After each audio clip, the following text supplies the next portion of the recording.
Now return to the palace. At my side. Oh, of course. I always knew he wouldn't hesitate to say something like that. Although I expected Dietrich's request, I didn't react as I stared at him, but that didn't last long. I don't know what a terrible person I was to you. It was because of his next words. That goes without saying. I blamed you, thinking that you abandoned me of your own free will after Lady Vanessa was executed and expelled. And now. I admit it. Dietrich's voice cracked painfully. I kept you close to me by force, and at the same time I made you suffer, all for the same reason. And maybe, I'm actually the one who could put you in danger. After the glitch, and after recalling the memories of the previous rounds, Dietrich suffered endless pain and continued to think. Do I really want to kill Presepe? Could there come a day when I actually kill her? In my dreams, I killed her over and over again. I executed her mercilessly, shooting her with arrows as she ran away, and cutting her throat with my sword. Even though I loved her, I couldn't trust her, so I chose to die together. I promise, Presepe. But I will never hurt you again. The Dietrich in my dreams was not me. It's true that my feelings for her were insanely complicated, but I would never actually do those things. Maybe I was trying to convince myself of that. Please, believe me. His voice was almost pleading. She just looked at him silently, staring at Dietrich, who looked miserable. This was not Dietrich bound by the game settings, but the real person, very different from the previously painted image of him. Was Dietrich Atelier always like this? Dietrich continued, if you accept my request, I will tell you what I saw that day. Then he added, in a quieter voice, but I won't force you. I won't hold you by force like I did before. He needed to prove that the person in his dreams was not the real him. He thought about it alone, silently. So, if I don't return to the palace, you won't tell me anything? After listening patiently, Presepe finally spoke. You say you're not forcing anything on me, but in the end, I have to agree to get the answer, right? Presepe, okay. Dietrich's eyes twitched slightly at Presepe's short but firm answer. Okay. I knew you would understand. Because you were the one who cherished me. He was about to extend his hand towards her as he thought about this. But she said, I won't listen. What? I don't want to return to the Imperial Palace, nor to your Majesty's side. So, even if I don't get the answer, it's okay. But, what would change if she returned to the palace? What will really change? In the end, you still needed to find the real hero to leave this game, and Dietrich was not someone you wanted to stick around that much. Then things are different now. She no longer needed the Imperial Palace, she had somewhere else she could return to. You said you wouldn't force me, so I'll just believe this part. Make me believe it. I'm leaving now. That was the last thing she said.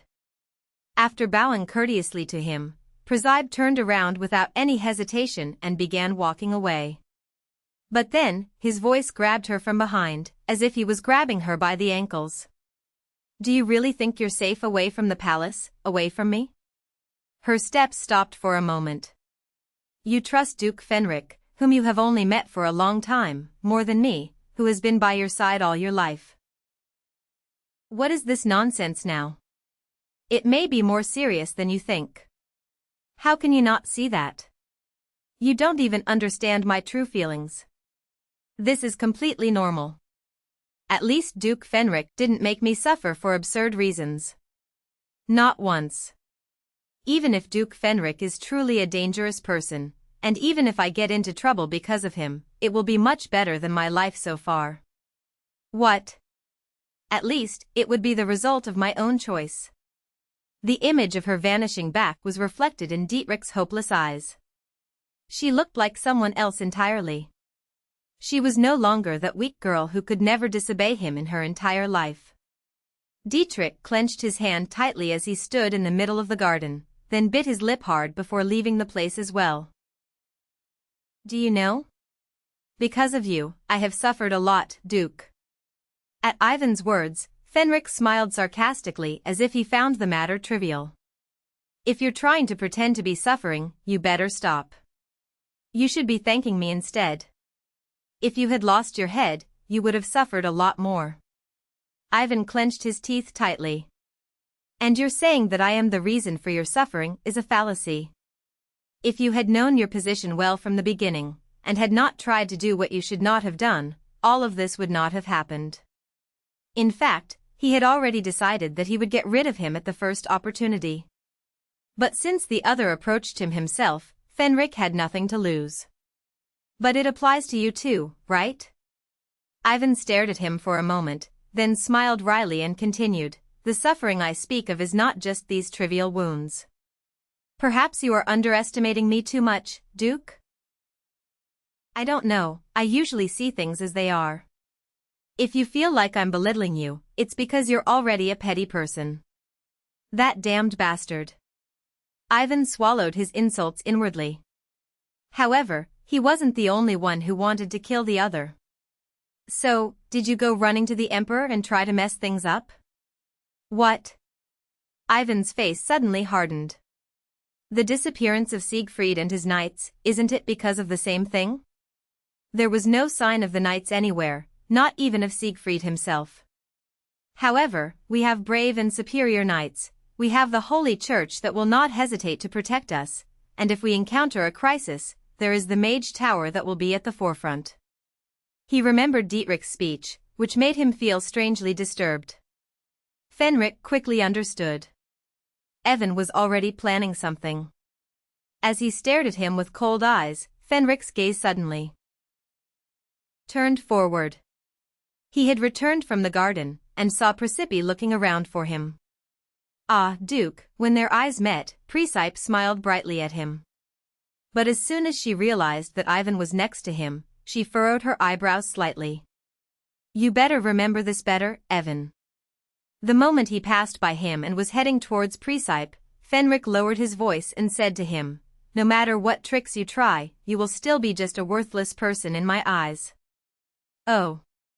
Ivan's anger flared up, and he reached out to grab Fenrik, but he couldn't keep up with his stride.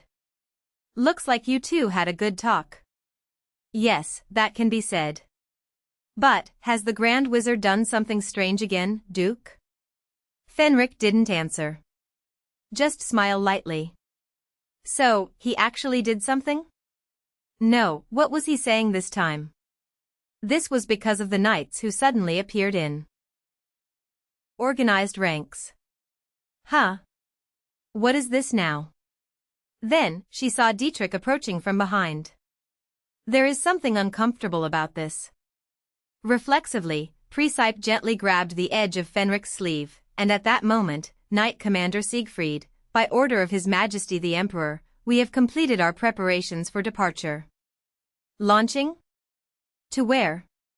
In order to protect the peace of Aitloya, we swear to carry out this mission with our lives. Siegfried and all the knights knelt down on one knee, lowering their heads towards Dietrich. Dietrich looked at them silently, then began to walk slowly towards Siegfried and stood in front of him. As I said before, there are still those who covet Attilia's prosperity.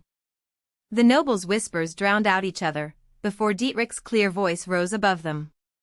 And this is not limited to humans alone.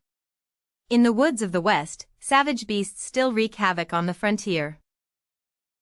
To lie. Today, on the 999th anniversary of the founding of the kingdom, and as we approach a new millennium, I order the complete annihilation of all monsters in the western forest. But Ivan didn't say that. On the contrary, he said, it has decreased. The holy knights of Aitloya, and Siegfried born with the blessing of the gods, as well as, at that moment, Dietrich's cold eyes turned to Fenrik. Dear Duke Fenrik, who will be at the forefront of the extermination campaign. That damn thing. He said he would not force him to return to the imperial palace. If the empire falls into danger, and one of its subjects refuses to obey the emperor's order, he will not be considered a child of Aitloya, and will be punished accordingly. So, these words were not just passing talk. He was subtly threatening him. Duke. Then, she saw it very clearly, the corners of Fenric's lips curled into a faint, mysterious smile as he stared forward.